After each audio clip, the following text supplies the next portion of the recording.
Асқар мырза, сіз микрофоныңызды қосып, қайтадан өшіріп тастадыңыз. Поставь великий. Добрый день, уважаемые участники сегодняшней онлайн-презентации сайта OpenTender.kz. Одним из направлений деятельности программы прозрачности и подотчетности нашего фонда является содействие повышению прозрачности в сфере государственных закупок, и мы очень рады, что портал OpenTender.kz был поддержан нашим фондом. Насыщенность государственных закупок регулирующими нормами и правилами, а также наличие больших массивов различной сопутствующей информации привело к тому, что в настоящем времени мониторинг государственных расходов, осуществляемых через механизм госзакупок, трудоемок. Одним из возможных путей решения данного вопроса является создание действующего механизма мониторинга госзакупок со стороны широкой общественности. Целью проекта OpenTender.kz была разработка онлайн-сервиса, предоставляющего оперативную и достоверную информацию гражданскому обществу для анализа государственных закупок.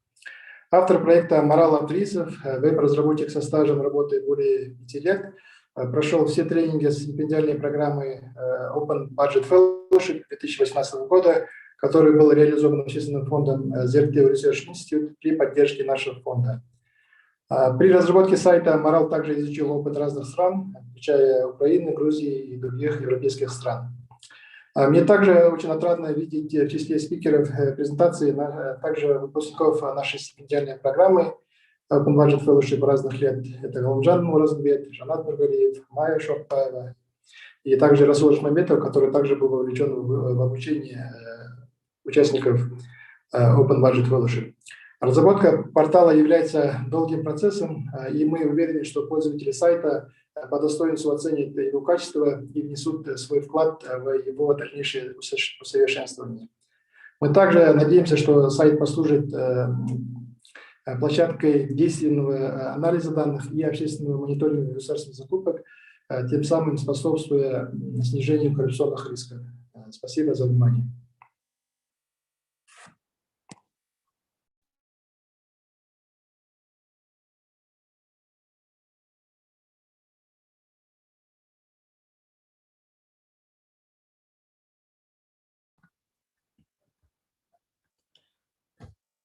Так, добрый день. Сейчас я зашерю экран.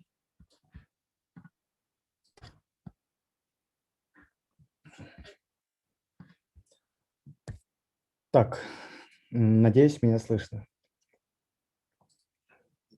Добрый день, дорогие участники. Меня зовут Абдрисов Марал. Я руководитель неправительственной организации «Прогресс». Помимо того, я являюсь IT-специалистом. Наша команда разработала проект OpenTender.kz. И прежде чем начать, я хотел бы выразить глубокую благодарность фонду Сороса Казахстан за поддержку проекта, а также Медианет за помощь в организации данного мероприятия. Итак,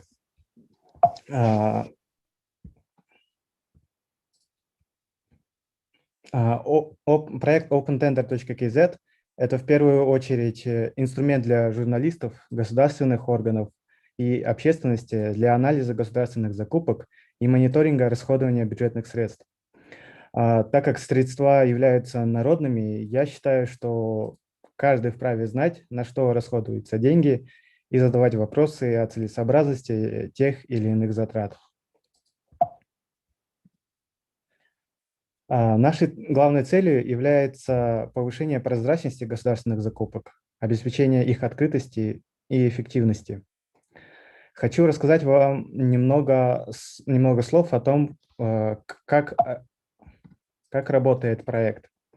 Мы ежедневно берем данные с официального сайта госзакупок в машиночитаемом виде, обрабатываем их для обеспечения быстрого поиска среди больших массивов данных и представляем данные на нашем сайте. Итак, давайте уже посмотрим на продукт, который еще только в самом начале своего развития. И хочу уточнить, что цель данной презентации – рассказать вам о продукте, чтобы вы вносили все ваши предложения и критику, чтобы сделать этот продукт еще более лучше, эффективнее и во благо нашего всеобщего будущего. Итак, давайте перейдем на сам сайт. И тут я уже начну говорить, что он из себя представляет. Перед нами главная страница сайта. Она представляет статистическую информацию за прошлые года. Тут можно выбрать, определенный год, в данном случае 2021 год, посмотреть общий объем закупок проведенных и общее количество контрактов. Но при этом важно понимать то, что настоящий объем немножко ниже, потому что сюда включены также контракты, которые в последующем были расторгнуты. Далее у нас следует объем закупок по методам проведения. Например, самый популярный метод – это из одного источника путем прямого заключения договора. Тут заключено 2231 контракт, 2,2 миллиона контрактов на общую сумму 8 триллионов тенге. И тут так мы можем посмотреть всю подробную информацию по способам закупок за данный год. Также здесь отображено количество заказчиков и количество поставщиков. То есть в Казахстане порталом пользуются почти 27 тысяч заказчиков и 322 тысячи поставщиков. При этом тут можно посмотреть динамику за каждый месяц 2020 года, динамику регистрации тех или иных новых заказчиков или поставщиков. Ниже у нас представлены графики количества заключенных контрактов. И тут у нас представлены графики за все года. Тут можно убирать некоторые года и просто сравнивать статистику и смотреть данные. И тут можно заметить то, что в летний период, например, количество контрактов уменьшается. Наверняка это как-то коррелирует с периодом отпусков. И с правой стороны мы можем посмотреть все тот же график, но уже по объемам закупок. И тут также можно убрать некоторые года и видеть общую картину.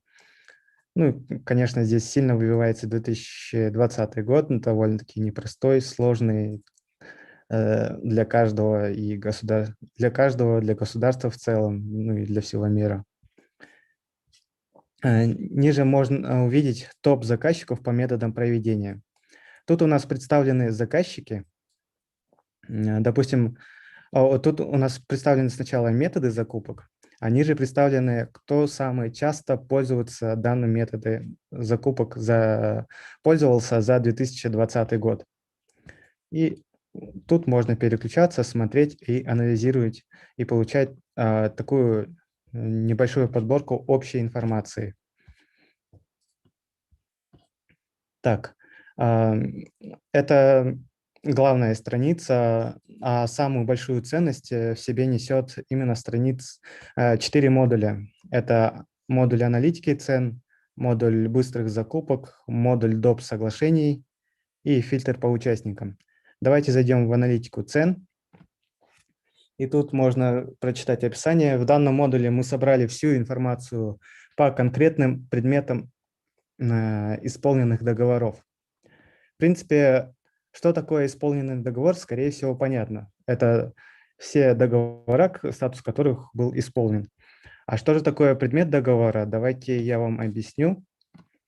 Давайте зайдем на портал госзакупок официальный, зайдем в реестры, договоры, реестр договоров. Так, заходим. И вот перед нами представлены все договора. Давайте откроем один из договоров. Тут мы видим предметы договора. И как раз-таки вот эти предметы договоров, вот это вот конкретный продукт и является предметом договора. То есть это конкретный товар или услуга, а их может быть несколько в одном договоре согласно заключенному контракту. И, соответственно, я имею в виду именно вот эту вот сущность, то есть конкретный товар или услугу. Это и является предметом договора. И как вы могли увидеть, чтобы допустим, нам нужно проанализировать весь определенный товар, и мы смотрим, и чтобы каждый товар, допустим, мы анализируем хлеб, и чтобы узнать хлеб, нам нужно фактически зайти в каждый договор, перешерстить каждую ссылку и посмотреть внутренности и дойти до... Так, не могу свернуть вот эту штуку. Так. Вот. И дойти до предмета договора, чтобы узнать наименование. И поэтому мы полностью переструктурировали данные в своем, то, как мы данные храним, и в результате мы как раз-таки показываем конкретные предметы конкретных договоров. Итак, давайте спустимся ниже. Тут заготовку я пока пропущу. Перейдем к фильтру. В фильтре у нас можно выбрать наименование, описание, диапазон цен, диапазон по дате, фактический способ закупки, тип договора, БИН заказчика, БИН или ИН поставщика. И как раз-таки вы здесь можете заметить такие параметры, как бензин и наименование, и исключить из наименования. Также описание и исключить из описания. Зачем мы так сделали? Соответственно, мы хотим сделать более релевантный поиск. И как вы видите, допустим, сейчас мы ищем именно бензин 92, АИ 92. И, соответственно, мы хотим исключить, допустим, АИ 98, потому что мы анализируем цены именно 92-го бензина. Давайте просто через пробел напишем 98 и нажмем «Найти». И как вы видите, у нас исключился из поиска бензин АИ 98. И теперь поиск стал более релевантным и более подходящим для нас. Давайте я удалю все параметры с поля. И, допустим, мы хотим найти хлеб. Я так и вбиваю хлеб и ищу. Мне просто интересно проанализировать, в какой цене продают хлеб. И мы тут видим то, что первые места занимает машина для разрезания хлеба, а я хочу исключить этот параметр. И я просто копирую машина, вставляю сюда и исключаю из поиска слово «машина» в наименовании. Соответственно, теперь у нас в поиске отображается только хлеб, что, в принципе, нам комфортно. И у нас появились хлебцы. Давайте просто скопируем хлебцы и уберем из поиска это слово через пробел. Нажимаем «Найти». И теперь мы видим, что поиск стал наиболее релевантным и показывается только хлеб. Классно. Что мы хотим сделать еще? Смотрите, тут в таблице отображается наименование, описание, цена за единицу, заказчик и ссылки на первоисточник. Тут могут быть ссылки на лот, ссылка на объявление, ссылка на договор. Также тут может быть ссылка на родительский договор в тех случаях, когда заключают дополнительные соглашения по той или иной госзакупке. Также тут можно посмотреть более детальную информацию. Ну и в данной ситуации вот цена пока насторожила, цена за единицу. Нам интересно посмотреть, какая же там единица. Давайте перейдем на договор. И теперь мы открываем конкретный предмет договора, смотрим единицу измерения. Единица измерения у нас килограмм. Это заставляет нас задуматься, почему так. Давайте перейдем в техническую спецификацию и почитаем, что же там написано. Смотрим, что техническая спецификация составлена автоматически, и тут она имеет все те же параметры. То есть тут продали именно, имели в виду 1 килограмм. Ладно, посмотрим договор. Откроем контракт. Посмотрим. Так, у них, как правило, в самом конце пишется, и тут мы видим единицы измерения килограмм, количество 1, цена за единицу 120 тысяч. Ну, то есть довольно-таки странная госзакупка. Я не говорю, что она однозначно плохая. Возможно, допустим, при составлении закупки были допущены ошибки. И получается, таким образом вы можете анализировать закупки и находить, фильтровать и сортировать цену за единицу, смотреть самое дешевое и самое дорогое.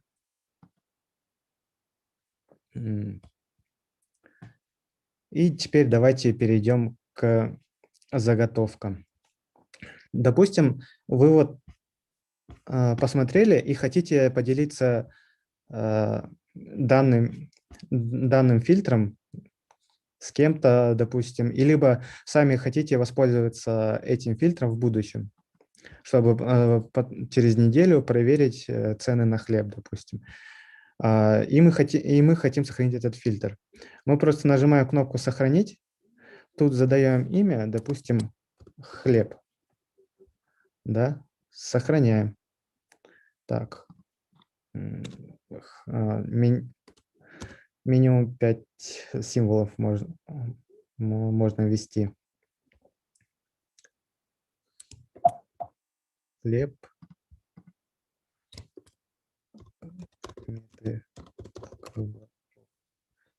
Вобью, сохраню. И все. Допустим, мы через некоторое время хотим вернуться на сайт, и у нас все фильтры сбросились. Что же делать?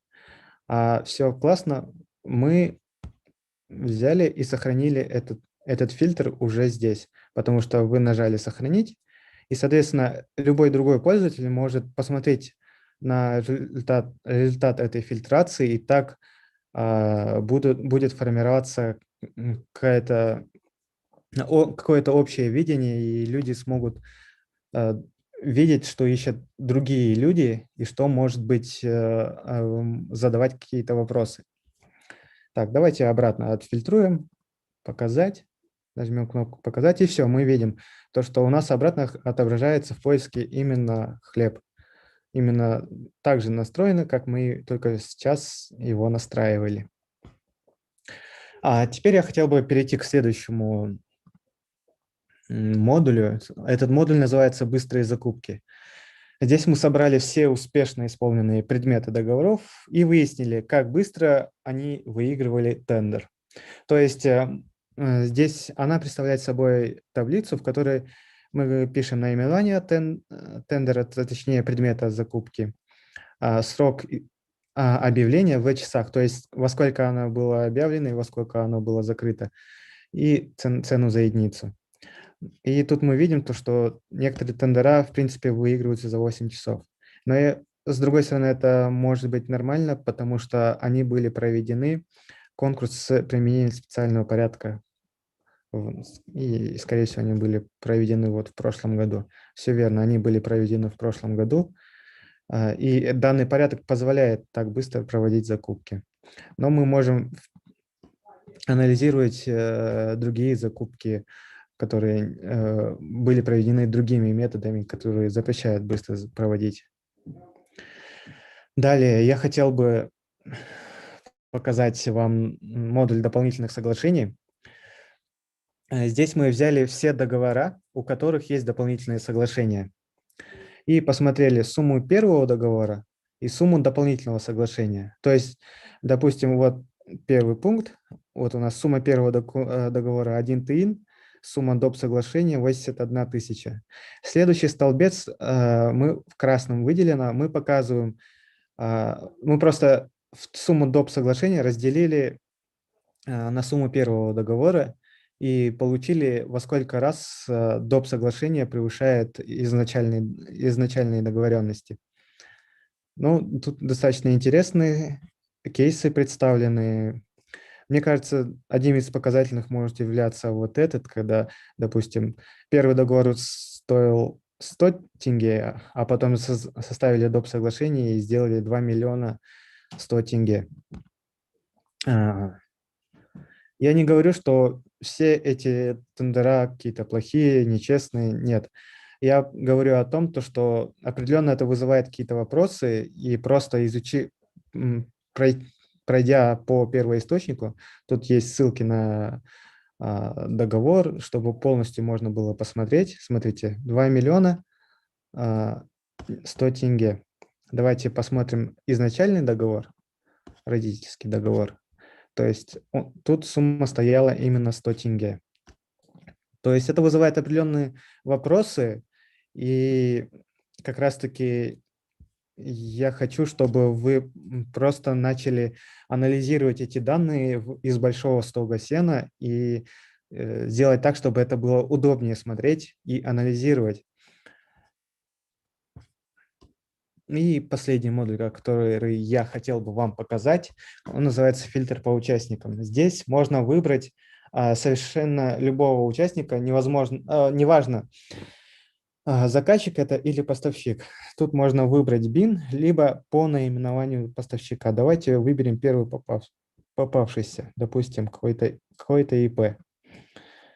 Нажимаем «Найти», ждем, пока прогрузятся данные.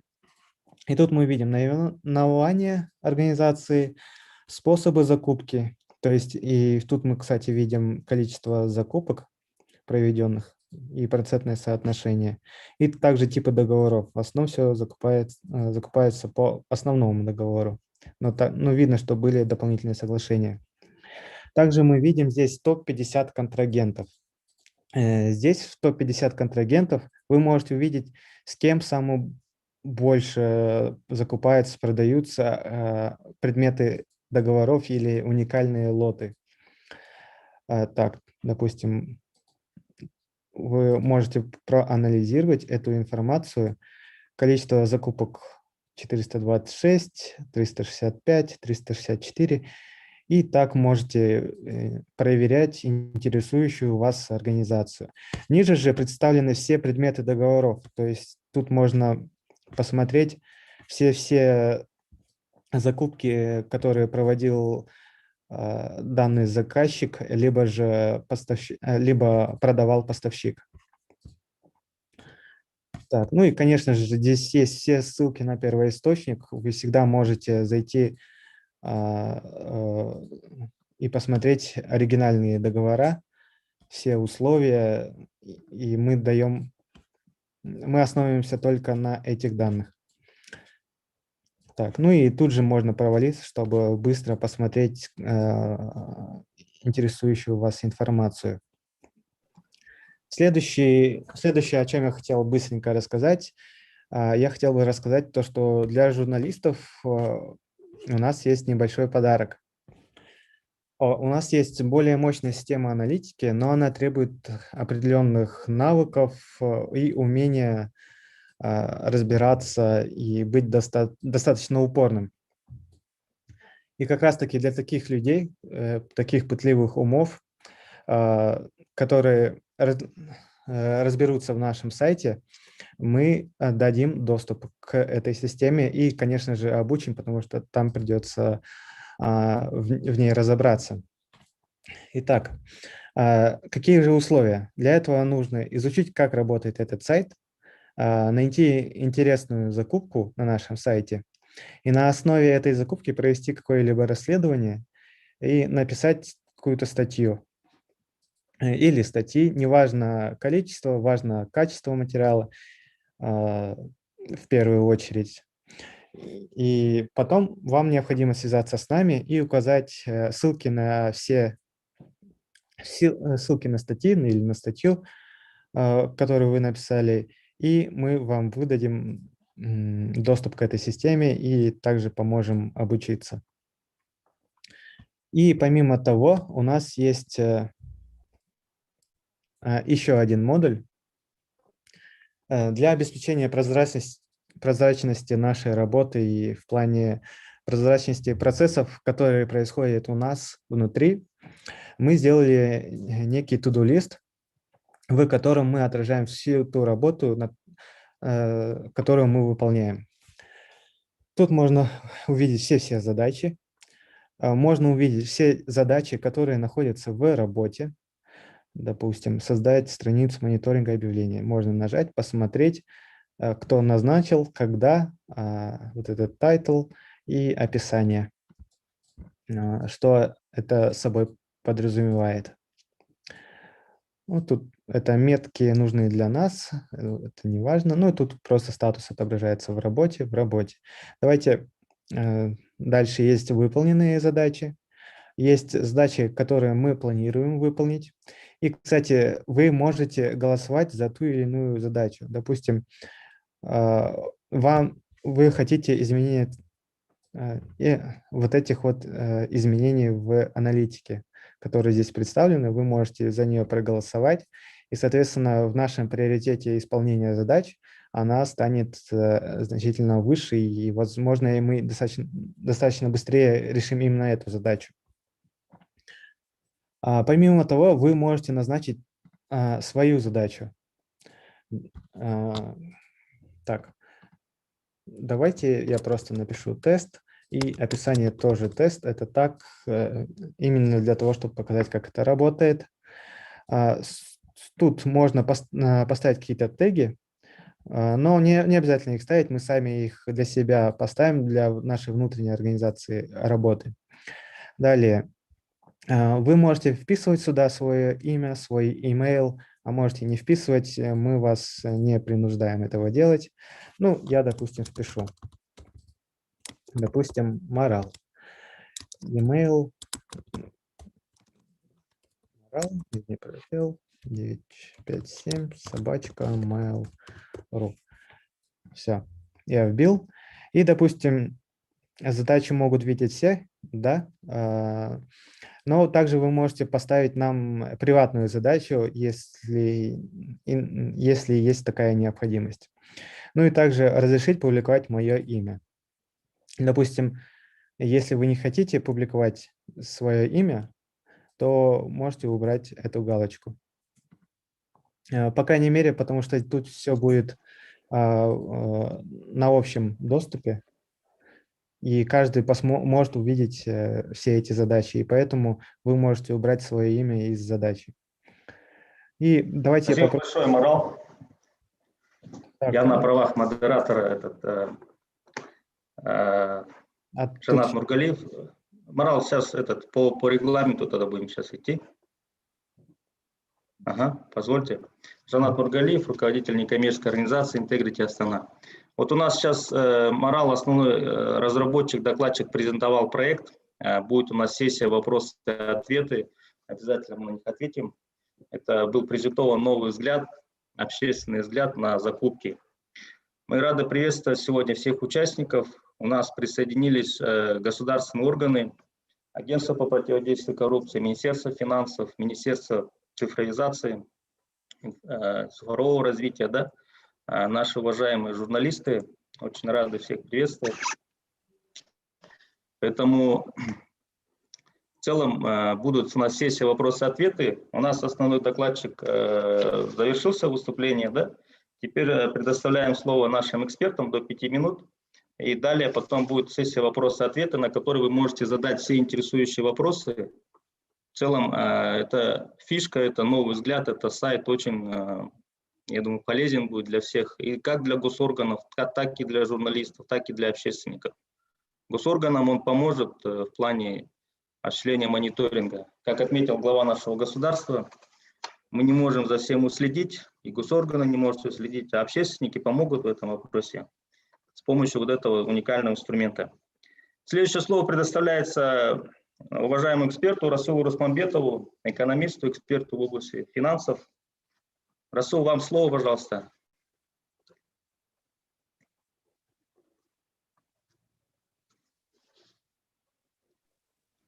Здрасте. Добрый день. Уважаемый организатор, включите экран.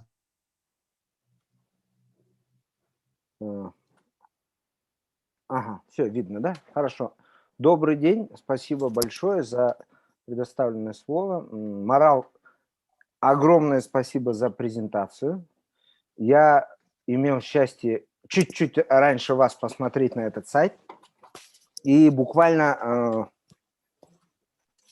Слышно, да, меня? Поднимите руку. Слышно, да? Алло. Да, слышно вас, Всё. Расул. Ага. Я говорю, с большим удовольствием, я был буквально восхищен сайтом. Мне он очень понравился, потому что, я не знаю, у нас тут и госорганы есть. Мы все знаем, как совершается нарушение при проведении государственных закупок, допустим. И вот в первую очередь мне понравилось, раз, то, что постоянно обновляемый сайт.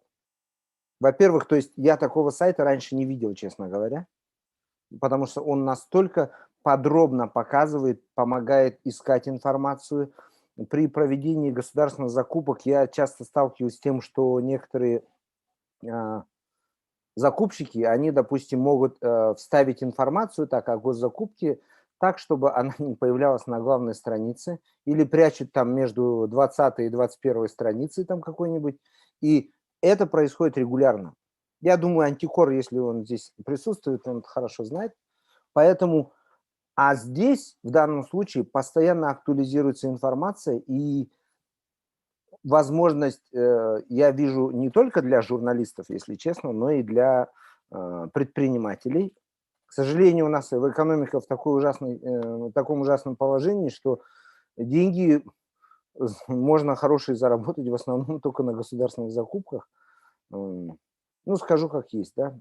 Поэтому мне нравится, что этот инструмент, он может быть не только как для того, чтобы выводить всех на чистую воду, что я, конечно, двумя руками поддерживаю, но и для того, чтобы предприниматель мог поучаствовать на равных условиях. Более того, я бы сказал, что здесь информация более даже понятно дается, чем на сайте госзакупки.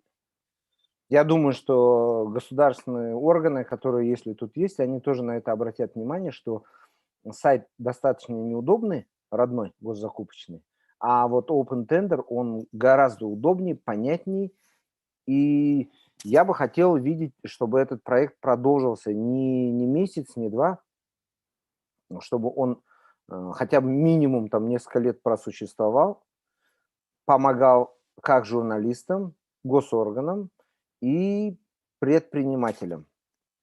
Вот, ну, в общем-то, я хочу пожелать Маралу и команде удачи. Спасибо Зертел и фонду Сороса за поддержку такую. Я думаю, это один из таких проектов. Ну, так как я сам, в общем-то, и преподавал на курсах, мне кажется, многие проекты, они релевантны, очень интересны и продвигают вот принципы, заявленные фондом: подотчетность, открытость, прозрачность. Поэтому еще раз, Марал, с большим удовольствием приму участие в развитии данного проекта, если это потребуется, и даже сочту это за честь. У меня все, спасибо. Спасибо большое, Расул. Вы очень тонко подметили правильно насчет того, что это не только для общественников, журналистов, госорганов, но и для малого и среднего бизнеса. Они также могут использовать данную информацию в своей деятельности, да, в своей финансово-хозяйственной деятельности. Я бы хотел еще раз сказать, что проект реализован неправительственной организацией «Прогресс», руководителем которой является Марал Абдрисов при финансовой поддержке фонда Сорос. Но в целом у нас сейчас коалиция неправительственных организаций, некоммерческих по открытости, прозрачности расширяется. Как вы отметили, есть общественный фонд Zerteo Research, вот теперь вот Марал со своим проектом, да. Следующее слово хотелось бы предоставить как раз вот эксперту общественного фонда Zerteo Research Галымжану Розымбетову. Галымжан, сізге сөз, до 5 минут, комментарий согласно регламенту. Пожалуйста, Галымжан. Рахмет, Жанат, қайырлы күн әріптестер. Біріншіден әрине Маралға осы жасаған жақсы жұмысына үлкен рахмет айтқым келеді, өте жақсы жұмыс жасалған. Енді оны өздеріңіз де көріңіздер, қайталанбай ақ қояйын, оның үстіне Расул атап өтті. Және Сорос Қазақстан қорына да үлкен рахмет, осындай жақсы, бірінші кезекте өте пайдалы жобаларды көп жылдан бері қолдап келе жатқанына, алдағы уақытта сіздердің жұмыстарыңызға сәттілік тілеймін, табыс тілеймін. Енді портал бойынша, менде жаңа Расул айтқан сияқты, бүгінге дейін порталда біраз жұмыс істеп, кішкене пікір білдіріп, барлық жағына кіріп тексеріп көрдім. Зерттеу Ресерч институт қоғамдық қоры осы бюджет ашықтығы, мемлекеттік сатып алу салаларының ашықтығы және осы саланы дамыту бағытында жұмыс істейді негізінен. Сондықтан біздің жұмысымызда бұндай инструменттің, ондай құралдың пайда болуы бұл үлкен жетістік, үлкен көмек. Бірінші кезекте бұл жұмысты, зерттеу жұмыстарын өте жақсы жеңілдетеді. Жаңа Марал өзінің презентациясында сіздерге көрсетіп өтті. Фильтр арқылы керек ақпаратты табу, керек информацияны өте аз уақыт жұмсап, нақты керек ақпаратты алып, соны ары қарай талдау жүргізуге жақсы мүмкіндік беретін портал. Және бірнеше моментке тоқталып өткім келеді. Жаңа Маралдың презентациясында байқадыңыздар, келісімшартта жаңа техникалық ерекшеліктерде қате кеткен толтырылуы кезінде портал соны оңай тауып, оңай анализ жасауға мүмкіндік береді. Соның арқасында бұл мемлекеттік сатып алу саласының біріншіден ашықтығын, екіншіден бұл саланың сапалы қызмет етуіне өте көп үлес қосады. Қай жағынан? Біздің қоғамдық қор көбінесе осы түрлі мемлекеттік сатып алу саласын оқытудан тренингтер өткізеді, журналистерге арналған, қоғамдық белсенділерге арналған оқыту шараларын өткізген кезде дәл осындай кемшіліктерді анықтап, бұл жекелеген кемшілік пе, әлде жиі қайталанатын жүйелі кемшілік пе, соны анықтауға негізі басымдық береміз. Осындай құралдардың болуы сондай кемшіліктерді тез тауып, жетілдіріп, ары қарай осы саланың сапалы болуына жақсы көмек. Тағы бір нәрсені айтқым келеді. Жаңа Маралдың презентациясында көрдіңіздер, қосымша келісім шарт арқылы 20 есе, 20 мың немесе 80 мың есе бағаның қайта өсіп кеткенін. Сондай бұл дәл қазір бұл енді байқасаңыздар, ол сатып алулар 2018-2017 жылдары өткізілген. Бірақ осындай қоғамдық бақылаудың, қоғамдық белсенділердің осы порталда жиі жұмыс істеуінің арқасында бұл проблема жиі кездесетін, жүйелі жасалатын кемшілік екені анықталғаннан кейін арнайы заңға өзгеріс енгізілді. Сөйтіп антидемпинговый нормалар қосылды. Соның арқасында қазір бұлай қосымша келісімшартпен 80 мың, 100 мың есе қайта бірінші бастапқы сомасынан осыншама есе қайтан келісімшарт жасауға болмайды. Бұл не айтқым келеді? Бұл жерде көрсетілетін мысал осы, неғұрлым журналистер тарапынан, белсенді азаматтар тарапынан, түрлі салада эксперттің тарапынан осындай бақылау көп болса, осындай жұмыстар жиі жүргізілетін болса, бұл мемлекеттік сатып алу саласының сапасын арттыруға өте көп көмегін тигізеді. Осының бір мысалы, жаңағы антидемпинг нормалардың заңға енгізілуі. Ондай кемшілік жиі жасалатынын жиі айтылса, көбірек айтылса, көбірек көрсетілсе, бұл жақта бұл заңның жетілуіне, ары қарай осы сапаның жетілуіне міндетті түрде ықпалын тигізеді. Одан да басқа мысалдар өте көп бұл салада жеткізілген. Жаңа осы мемлекеттік сатып алу порталының ресми мәліметіне сүйенсек, мысалы өткен жылы 64,9% тікелей бір көзден сатып алу шарасы өткен. Алдыңғы жылдары ол 75% болатын, 80%-ке дейін жететін. Осындай мәселелерді, проблемаларды жиі көтерудің арқасында мұның да процент деңгейі төмендеп келе жатыр. Яғни бұл салада да ілгерілеу бар. Ілгерілеу дамудың да бірден бір кепілі осы белсенді азаматтардың, журналистердің, қоғам белсенділердің, эксперттердің осы салаға жиі қатысуы. Мынау қазіргі жасалып отырған құрал соған өте жақсы мүмкіндік береді. Сондықтан алдағы уақытта да енді сіздерге кішкене ыңғайсыз болып көрінуі мүмкін. Шындап келген кезде Маралдың жасап отырған құралы бір компьютер ойындарына да келеді деп болады. Сіз әрі бұл жерде түрлі өзіңіз қалаған комбинацияны таңдап, қалаған фильтрді таңдап, өзіңіз кез келген қызыққан ақпаратыңызды шығарып, ойын сияқты пайдалана отырып, дәл солай да сіз осы саланың жақсаруына үлкен үлес қоса аласыз. Ар жағында журналистік зерттеу, аналитикалық материалдар. Мысалы үшін техникалық ерекшеліктерге келетін болсақ, зерттеу қоғамдық қоры қазір бір жобаның аясында осы 1000-нан астам техникалық ерекшеліктерге сараптама жүргізіп, техникалық ерекшеліктерде кемшіліктерді анықтау бойынша жоба жасап жатыр. 23 сәуір күні біз осы жұмысымыздың қорытындысын сіздерге, егер қызықсаңыздар, әрине біз презентациясын жасаймыз, ол жерге көріп қарасаңыздар болады. Ол жерден де байқасаңыздар, ең үлкен кемшілік жаңағы жемқорлық қатерлерін арттыратын, мемлекеттік сатып алу саласындағы кемшіліктер ең көп жасалатын бағыттардың бірі осы техникалық ерекшеліктерді дұрыс толтырмау, сол жерде ақпаратты дұрыс көрсетпеу, нақты көрсетпеу, толық көрсетпеу, тауардың жұмысының сипаттамасын толық бермеу сияқты кемшіліктер өте үлкен. Біз презентация кезінде оның барлығын сіздерге көрсете аламыз. Өкінішке орай біз жұмыс істеп жатқан кезде бұл құрал әлі дайын болған жоқ, сондықтан біз оны қолмен 3 айдың көлемінде талдау жасап шықтық. Алдағы уақытта осы порталды қолданып, біз мүмкін 10 мың, мүмкін 100 мың келісім шартты аз уақыттың ішінде сапалы жүргізе алатын шығармыз деп үміттенеміз. Сондықтан жасаушыларға және қолдаушыларға үлкен рахмет. Алдағы уақытта сіздерге тек табыс тілеймін. Рахмет, үлкен рахмет, Ғалымжан, сізге де көп жұмысты атқарып жатырсыз белсенді түрде. Келесі сөз как раз осы бұқаралық ақпараттық өкілдің представительге берейік. Майя Шойкбаева, активный наш журналист, который занимается аналитикой. Майя, вам слово, пожалуйста. Всем здравствуйте, Уразаларыңыз қабыл болсын. Мне очень приятно, что оказалась в числе тех, кто одними из первых протестировал этот сайт Open Tenders. Я тоже выпускник уникальной программы фонда Soros Казахстан, реализованной институтом ZRTL Institute Research, Open Budget Fellowship. И мы проводили очень много исследований, и в том числе нас обучали пользоваться порталом госзакупок. И надо сказать, что для человека, для журналиста, который впервые сталкивается с этим порталом, он очень сложный. Все-таки нужно нарастить какой-то опыт, нужно, чтобы кто-то тебе показал, объяснил, как пользоваться. И когда нас свозили в Украину, чтобы показать, как работают там журналисты-расследователи, конкретно журналисты знают наверняка Бигус.Инфо, это самые известные журналисты-расследователи, которые делают просто ошеломительный кейс и разоблачили режим Порошенко, и сейчас не сидят на месте, и такие делают расследования, что просто диву даешься и завидуешь. И делают они это благодаря во многом тому, что у них работает такой же портал госзакупок, но есть платформы, которые также, как сделал сейчас Марал, просто адаптируют ее для аналитиков, исследователей, и в принципе журналистам в принципе мало остается для того, чтобы делать что-то самим, машина все сама за них считает и приводит результаты. И вот то, что сейчас нам показал, тогда мы в Украине, мы, честно говоря, завидовали белой завистью, если помните, здесь есть участники, которые тоже были там. И сейчас мы видим Open Tenders, он просто находка на самом деле для нас, для журналистов, потому что вот только что я опробовала, допустим, фильтр по участникам, только что написала материал, довольно громкое дело, у нас руководитель управления пассажирского транспорта автомобильных дорог в прошлом году поймался на взятке, но его не смогли привлечь, и теперь он через суд требует восстановить его в должности, то есть де юре он имеет основание, чтобы восстановиться. Но говорится о том, что подрядчик, который давал ему взятку, он был аффилирован с ним.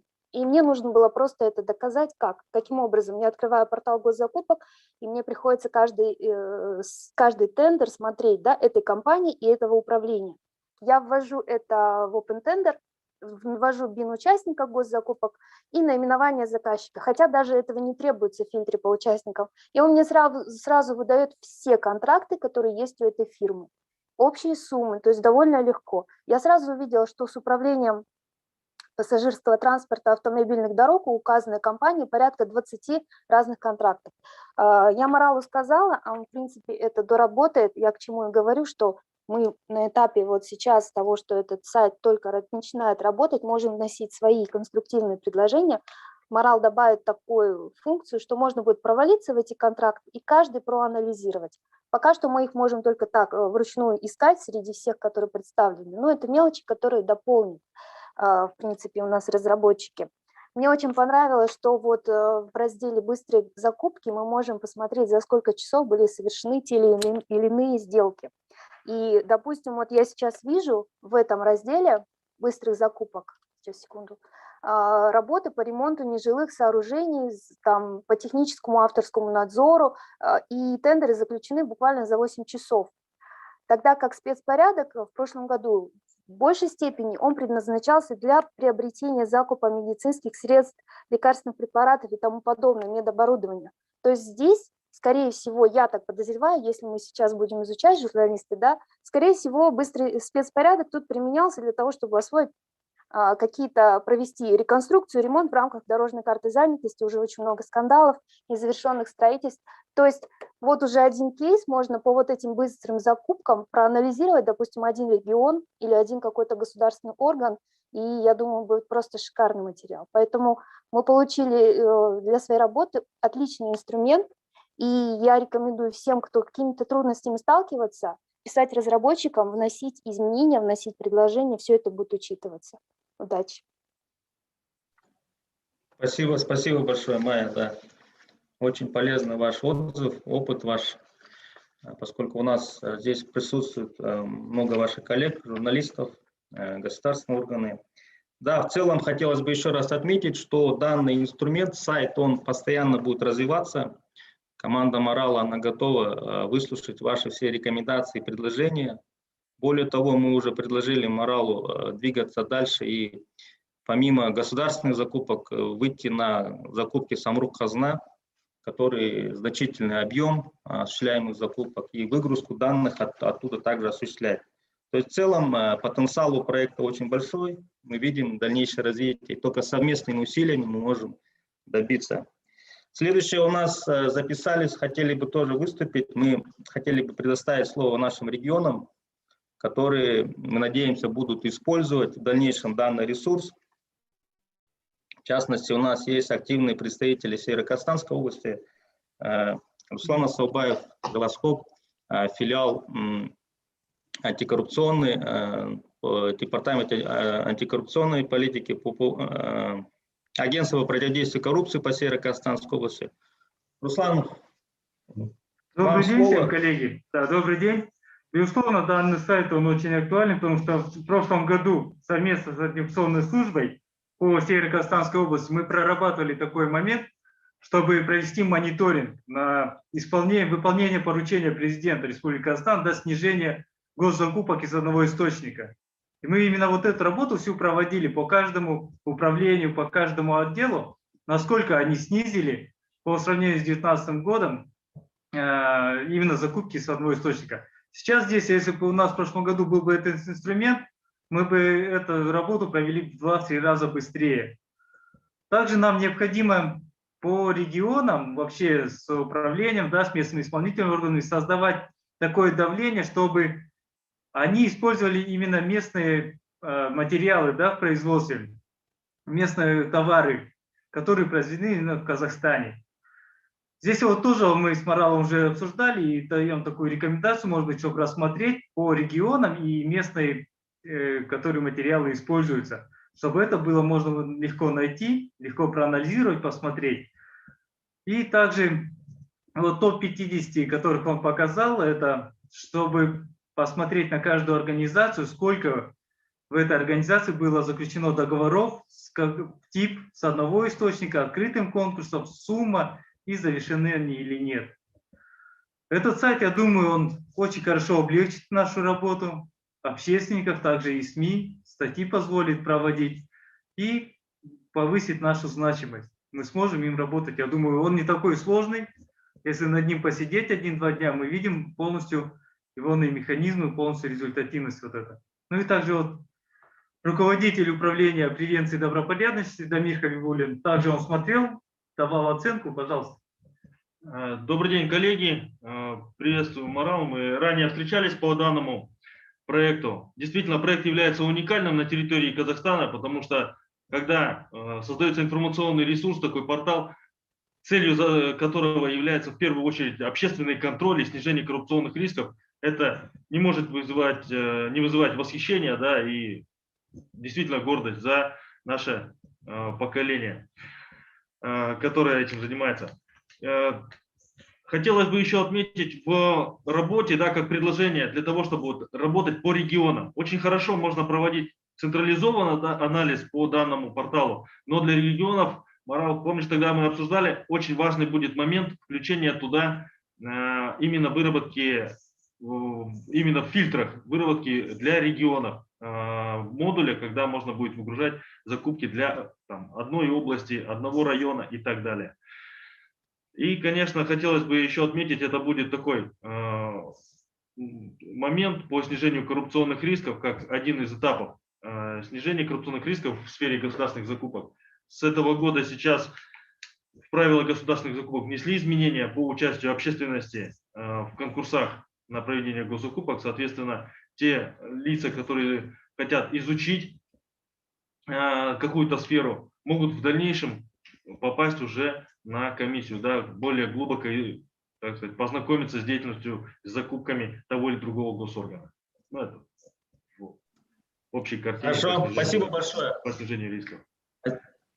Спасибо большое за ваши ценные рекомендации, за ваш отзыв. Я думаю, команда Марала будет над этим думать, насчет региональных. Да? Вот здесь у нас в чате поступили вопросы. Хотелось, чтобы давайте будем на них сейчас отвечать. Марал, вот поступил вопрос касательно расширенного функционала для журналистов. Я думаю, наверное, может быть, вы более подробно расскажете, да, про расширенный функционал. И слово для выступления просит у нас господин Джумабаев, Серик, профессор Академии госуправления. Мы сейчас вам предоставим слово. Пожалуйста, вы можете поднимать руку в чате, чтобы наши организаторы, администраторы могли вам включать звук, для того, чтобы мы могли выступить. Марал, прокомментируйте, пожалуйста, про функционал, вот вопрос для журналистов именно. Так, хорошо. Я еще раз зашерил экран. И как раз-таки я хотел краем глаза показать вам этот раздел, что он из себя представляет. Он представляет собой все поля, которые там были представлены. И тут можно фильтровать абсолютно всю информацию. Допустим, Руслан сейчас только говорил про местное содержание. Давайте я тут сразу же оперативно покажу. Местное содержание – это контракт МС.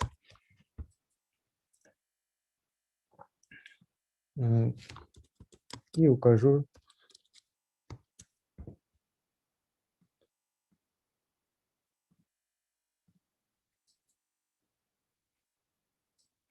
Так, сейчас происходит поиск, и теперь мы видим, какова доля конкретных предметов договоров, которые закупались с 2016 года, и, допустим, выберем помесячно,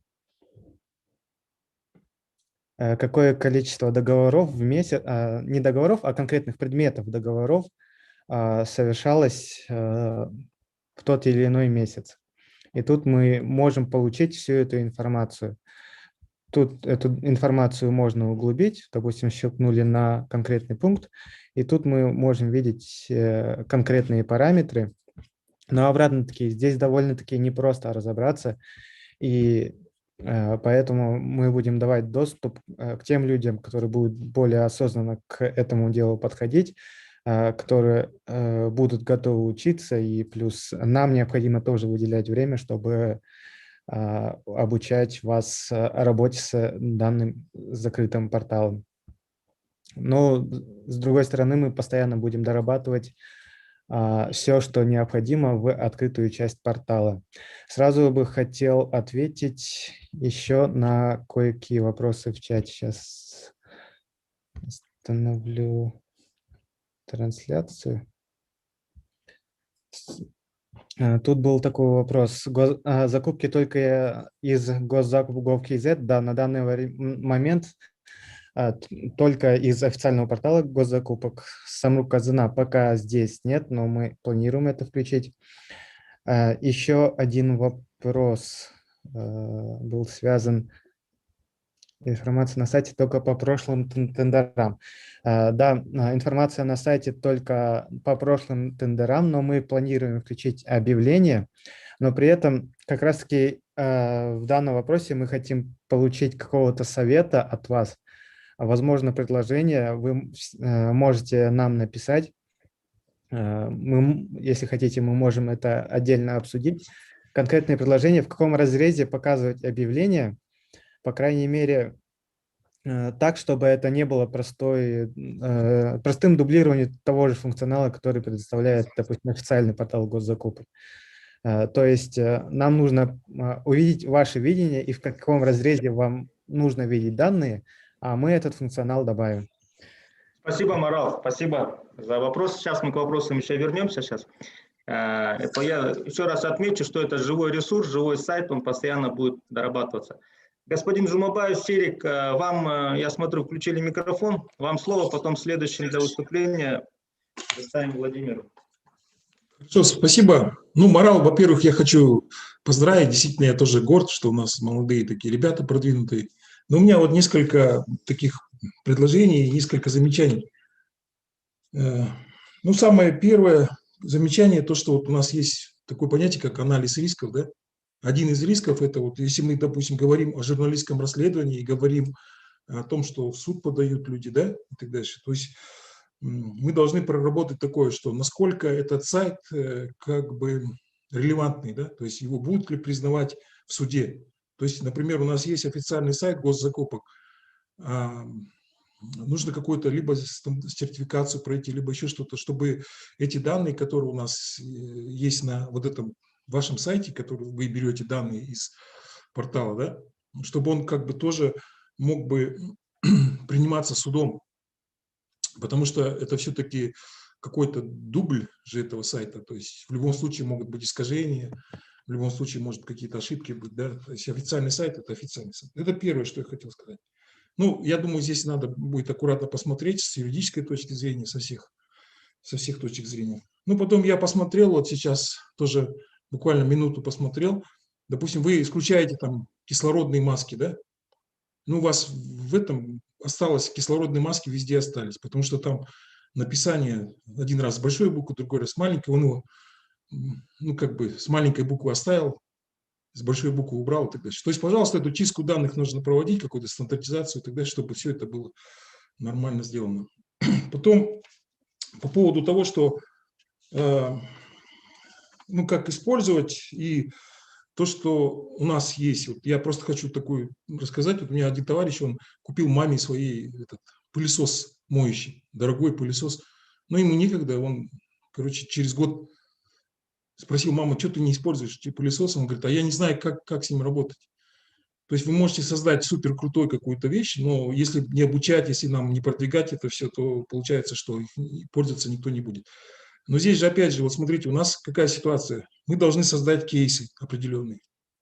И вот у нас какая-то сразу изначально какая-то вот, знаете, как то ли враждебность, то ли еще что-то. То есть мы должны журналистское расследование провести, потом что-то сделать, а нам же результат нужен. То есть почему мы не можем, например, уполномоченным органам, ну, в лице, например, Министерства финансов, там определенный отдел, сформировать некую, как бы, ну, не жалобу, а какую-то типа просьбу или там что-то такое должно сформироваться, чтобы они на нее могли ответить. Ну, какое-то обращение.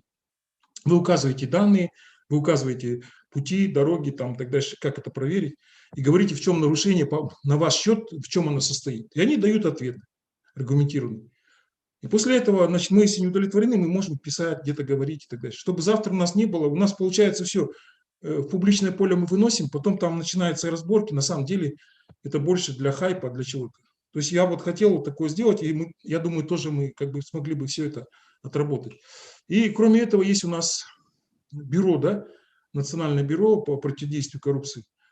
Вот почему бы туда тоже, если мы видим коррупционное нарушение какое-то, соответствие каким-то законам, почему мы не можем там составить и туда написать? То есть это будет у нас как бы база, что мы, да, предупреждали, говорили, мы, ну, как бы этот диалог уже шел. И он может быть не дойти до такого вот состояния, что там противодействие было, гражданское общество сопротивляется, а наоборот, гражданское общество совместно с властью уже какой-то вопрос решили, и это мы можем подать под таким, ну, как бы, скажем так, нормальным соусом. Спасибо. Кроме этого, вот у нас Академия госуправления, значит, мы сейчас делаем тоже сайт, он называется «Конструктор учебных кейсов». И все кейсы, которые мы можем, ну, как бы будут отработаны, там определенным образом прописаны, они будут у нас на сайте размещены. Туда можно, значит, как бы зайти, написать комментарии и так дальше. Но это сайт больше для государственных органов, то есть для, скажем, госслужащих, да, мы обучаем, значит, переобучаем государственных служащих. И поэтому здесь вот тоже такая ситуация, что как бы желательно все это делать именно в таком постоянном русле, не искать сенсаций, да, как бы это журналистское расследование и так дальше, это все может быть сначала как бы госоргану, потом уже как бы выноситься в публичное поле уже с комментариями госоргана и так дальше, что мы не согласны. Спасибо большое, Серик. Вот, спасибо за ваши отзывы. Да. Я сейчас вкратце прокомментирую. Да. В целом, чтобы все понимали, вот этот ресурс, он ссылается, вот Марал не зря показывал на первоисточник, на портал государственных закупок, на договора, на все вот эти вот все источники, и он, вся информация оттуда выгружается. Да. Вот тут в чате, прежде чем предоставить слово вот желающим выступить, я хотел бы еще вот ответить на вопрос. В чате задали вопрос, есть ли закон, принуждающий обязательную регистрацию на данном ресурсе для всех госучреждений? Нет, такого закона нет. Обязательная регистрация на данном сайте не нужна. Разработчики не просят это. Вы не подумайте, что этот сайт, на котором будут разыгрываться закупки, да, там. Этот сайт, он такой больше аналитический, который сделан в таком понятном, доступной форме для того, чтобы вся вот это источники, первоисточники, это портал goszakup.kz, официальный сайт, из которого вот эта вся информация выгружается. И она выгружается с очень частой периодичностью, вот эти все данные. Поэтому госучреждения как осуществляли закупки на портале Госзакуп, так они и будут это осуществлять. А информация будет здесь вот в плане анализа, чтобы этот. Поэтому насчет монополии мониторинга нету такой монополии. Как вот министр Багдат Мусин цифрового развития отмечал, он приветствует вот эти вот инициативы некоммерческих организаций по открытости бюджета, по разработке сайтов. Мы знаем, что у нас есть интерактивная карта открытых бюджетов. Вот сейчас появляется OpenTender.kz. И вот эти инициативы, если их больше будет появляться, это наоборот только будет приветствоваться со стороны государственных органов. Пожалуйста, следующее слово, Владимир, вам. Владимир у нас представляет украинских коллег. Они долгое время занимаются именно открытым контрактованием. Марал также изучал опыт Украины. Да? Владимир, вам слово, пожалуйста. Спасибо, Жанат, за возможность выступить. Во-первых, хочу поздравить Марала, всю команду НКО «Прогресс» с запуском такого классного ресурса. Марал действительно и в Украину приезжал, смотрел на опыт Прозоро, на опыт украинских аналитических ресурсов, европейских ресурсов и взял самое лучшее, чтобы внедрить в своем проекте.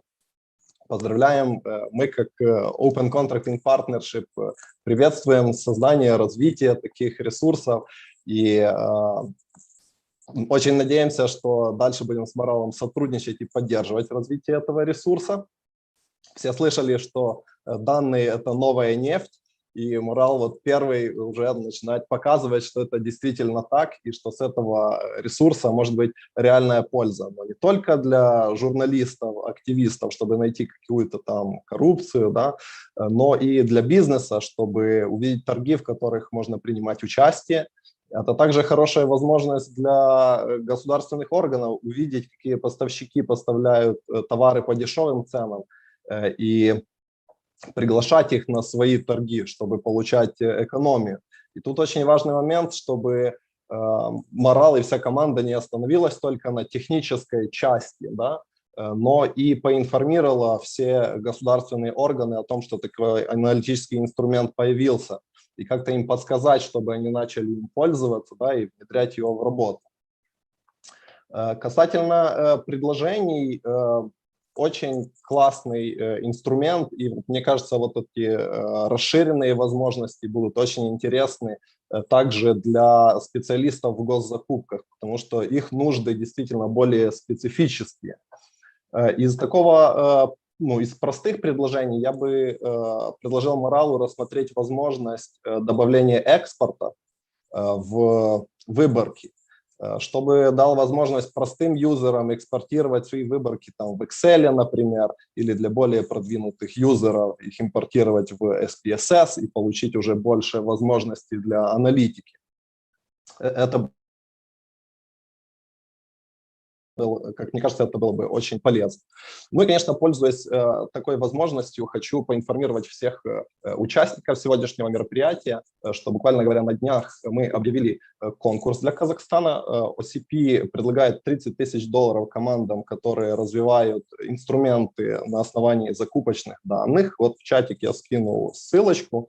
Мы очень надеемся, что и команда НКО «Прогресс» также не упустит такую возможность получить дополнительные ресурсы на развитие своего проекта, и также всех журналистов, активистов мы приглашаем рассмотреть такую возможность. Спасибо большое. Спасибо большое, Владимир. Вот у нас, коллеги, уважаемые участники онлайн-конференции, у нас в чате поступают вопросы. Мы очень рады, что такое вызывает такую живую дискуссию. Дана Кисимова пишет: честно, так и не понял, в чем отличие версии для журналистов от обычной версии. Марал, я думаю, вот у вас предусмотрено же проведение обучения именно по расширенной версии для журналистов, да, чтобы они вот эти поняли вообще, в чем различие. И на бесплатной основе Марал вот это все будет обучать. Он готов более подробно рассказать вам, показать. Халима пишет нам вопрос: мемлекеттік сатып алу порталында сатып алулардың барлығы осы сайтқа автомат түрде қойыла ма? Бұл туралы мемлекеттік сатып алу порталының операторымен келісімшарт жасалған ба? Я бүкіл ақпарат мемлекеттік порталында орналасқан, мында қойылады. Марал, вот вы можете вот как раз рассказать насчет, с какой периодичностью данные загружаются с портала Госзакуп, да? Все ли данные загружаются? То есть все, что на портале Госзакуп, на ваш сайт, вот на этот ресурс. Потом вопрос также по новым тендерам. Можно ли добавить такую функцию новых тендеров? Марал, прокомментируйте, пожалуйста, если... Так, по поводу новых тендеров. Да, новые тендера можно добавить. Так...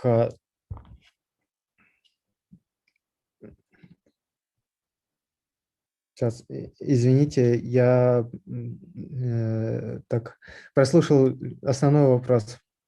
Насчет загрузки данных с портала Госзакуп, как-то на вот этот Open Tender KZ, на ресурс данные выгружаются? И все ли данные выгружаются? Данные выгружаются в полном объеме. Каждые новые данные у нас выгружаются раз в 15 минут. Но из-за того, как хранятся данные, там есть определенные особенности. Мы всегда догружаем каждые 15 минут новые данные, но при этом раз в 3 дня мы постоянно догружаем абсолютно всю базу данных для того, чтобы была полная целостность данных, чтобы все данные были всегда актуальными и достоверными, чтобы не было никаких несуразиц, чтобы, допустим, где-то какой-то статус поменялся, а у нас еще висит статус такой-то не исполнен, допустим, да, и чтобы не было такой разницы, мы раз в 3 дня глобально обновляем наши данные и раз в 15 минут докачиваем все изменения за последние 15 минут.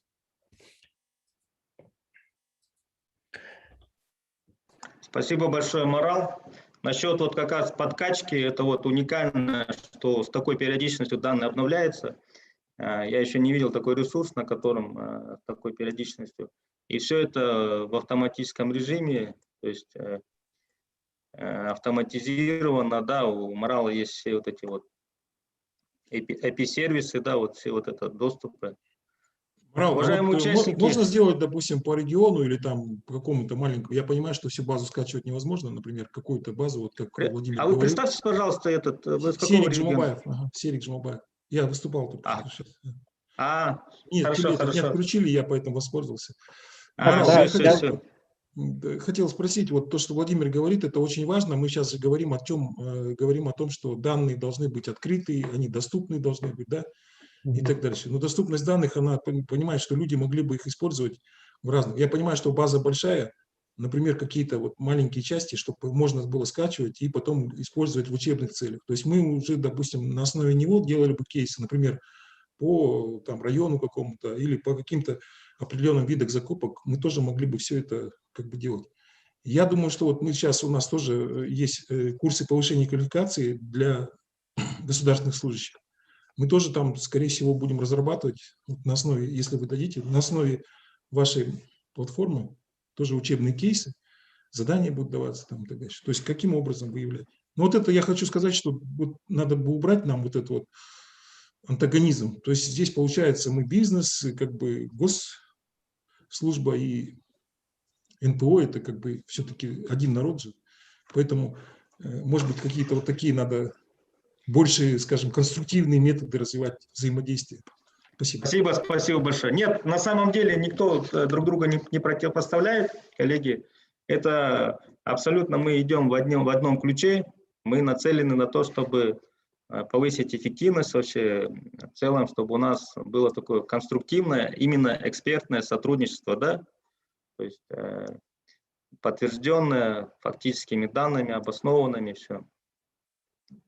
Я думаю, у Марала большие перспективы сотрудничества, в том числе с Академией госуправления, да, который при президенте Республики Казахстан, который у нас активно занимается обучением государственных служащих, образовательных программ. Так, я вот в чате вижу поднятую руку. Камила Рустемовна, пожалуйста, вам слово. Здравствуйте, меня слышно? Да, слышно вас. Хотела поблагодарить за возможность поучаствовать в таком мероприятии. Сайт просто замечательный, на самом деле. Мои поздравления, Марал, и всей вашей команде. Действительно, пользоваться им гораздо удобнее в сравнении с государственным сайтом.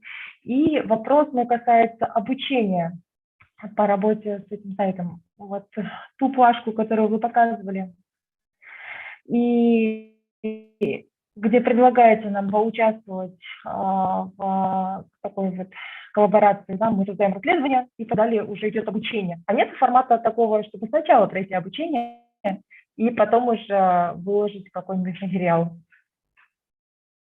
Спасибо. Так, спасибо вам большое за вопрос. Но мы определенно можем помочь обучиться тому, что есть уже на сайте. Но когда мы создавали сайт, мы постарались сделать его максимально простым, несложным, именно в плане фильтрации данных, того, как их смотреть. И, конечно же, если возникают вопросы по тому, как использовать текущий сайт, то, конечно же, мы будем помогать разобраться. Вы всегда можете с нами связаться в этом плане. Но я как сам все это видел, я просто видел с самого начала процесс разработки, и для меня, допустим, это было очень, так, грубо говоря, это нами создавалось, для нас это кажется легко. Мы не знаем, что может оказаться таким камнем преткновения, и как раз-таки вы, допустим, посидите, изучите сайт. Если возникнут какие-то вопросы, сразу же свяжитесь с нами. И это я сейчас говорю всем, для того, чтобы у нас были общие кейсы, представления, что люди не понимают. Так как у нас еще нет опыта такого взаимодействия, то есть у нас еще нет опыта использования юзерами нашего инструмента именно в их работе. И как раз-таки за счет этой коммуникации мы будем собирать какую-то базу данных, базу вопросов, так сказать, как сделать то, как сделать это, чтобы уже была какая-то практика, которую мы могли уже преподавать. Спасибо. Я вот сейчас дополню Марала, да? Марал вот у нас IT-эксперт, профессионал, он мыслит, он может быть где-то на языке программирования, JSON там и так далее, да? То есть здесь, поэтому мы и создаем такую коалицию с экспертным сообществом, чтобы проводить некое такое в дальнейшем обучение, да? И Марал максимально постарался, чтобы сайт был такой понятен, доступен. Ну, как уже сказали, вот и в чате все отмечают, что есть возможность обратной связи, все предложения будут рассмотрены в целом. Касательно выгрузки данных, в том числе в Power BI, Я думаю, этот вопрос надо будет проработать, наверное, да, рассмотреть эту возможность. Также хотелось еще, вот в чате задают вопросы касательно дальнейшего, Марал, вот касательно дальнейшего развития сайта, когда будет завершено финансирование, да, при поддержке Сороса, будет ли сайт выходить на коммерциализацию, как дальше, в дальнейшем сайт будет развиваться? Да, мы в дальнейшем, какое у нас видение? Мы хотим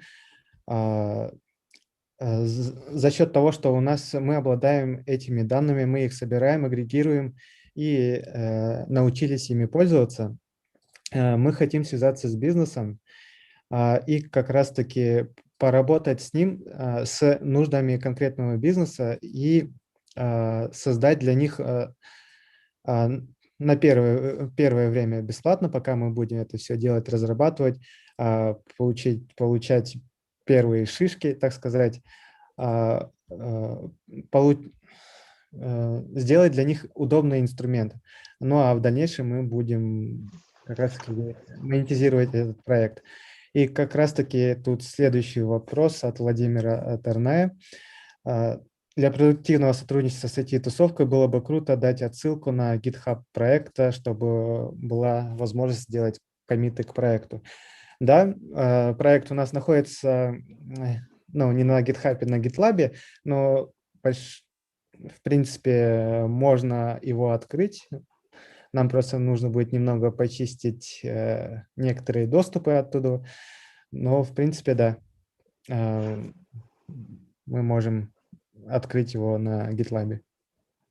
Хорошо, спасибо большое, Марал. Спасибо всем участникам за активные вопросы, предложения. И вот в чате пишут вопрос, Арсен Абакиров. Есть на сайте хотя бы некоторые персональные данные, сейчас профильным полномочным органам ЦРЯП идет против агрегаторов информации, продвигает поправки, чтобы начать закрывать их. И речь как раз о таких сервисах, которые упрощают работу с информацией и коммерциализируют ее. Но это так называемое право на забвение, которое продвигается с ЦРЯПом. Но он еще вопрос такой, будет он еще обсуждаться.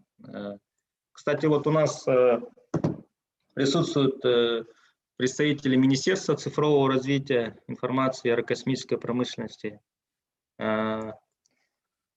Господин Ахмедбеков Батырбек Манарбекович. Именно если у вас есть желание и есть техническая возможность, вы можете также выступить. Марал, пока можете на вопрос Арсена тогда. Хорошо. Так, привет и большое спасибо за вопрос. Так, насчет персональных данных. Сами мы не храним данные даже... Какие там могут быть, в принципе, персональные данные? Персональные данные могут храниться в поставщиках и заказчиках, то есть именно вот эта вот таблица данных. И из персональных данных там могут храниться и IN, и BIN. Так, ну, BIN, конечно же, это все-таки юридические данные, а IN само по себе, оно, конечно, является персональными данными. Хранятся такие данные и наименование ИП.